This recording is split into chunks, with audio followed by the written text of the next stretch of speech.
ایک یہودی عالم نے جان بوجھ کر رقم دی حضرت بلال کو ادھار، کہ مجھ سے لے لے حضور کے مہمانوں کے لیے، جان بوجھ کے دی۔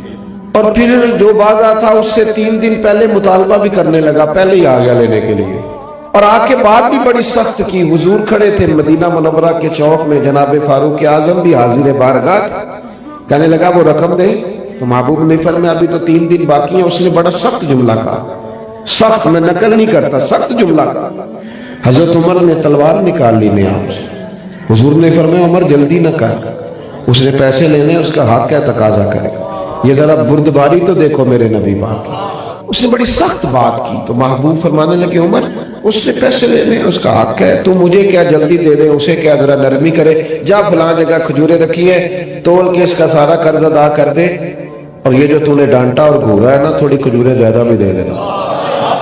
حضرت فاروق اعظم تھوڑے مزاج کے جلالی تھے، کہتے میں چلا تو گیا اور کھجوریں بھی دے دی، تھوڑی زیادہ بھی دے دی۔ اب وہ یہودی عالم نا مجھ سے چھوٹے چھوٹے سوال کرنے لگا حضور کے بارے میں، میری طرف دیکھیے گا، وہ سوال کرنے لگا تو فرماتے ہیں میں غصے میں تھا، میں تلخ تلخ جواب دیتا۔ وہ سنو جوانو، وہ یہودی عالم کہنے لگا عمر یار مجھ پر جلدی نہ کر، میری مجبوری سمجھ، میں آسمانی کتابوں کو جاننے والا عالم ہوں، میں کوئی جذباتی فیصلہ کر نہیں سکتا تھا۔ میں نے نا آخری نبی کی جتنی علامات پڑھی تھی وہ ساری مدینے والے میں پائی جاتی۔ ایک علامت حضور کی یہ پڑھی تھی کہ جیسے جیسے کوئی جہالت کرتا جائے گا نا حضور کا علم بڑھتا جائے گا، نبی پاک کی بردباری بڑھتی جائے گی۔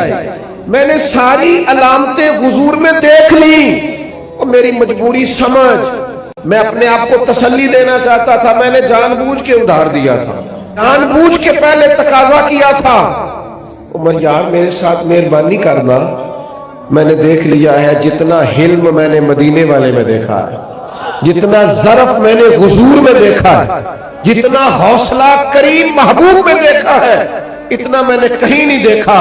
اب اس طرح کر میرا سفارشی بن، مجھے ساتھ لے جا، میں نے حضور کا کلمہ پڑھا۔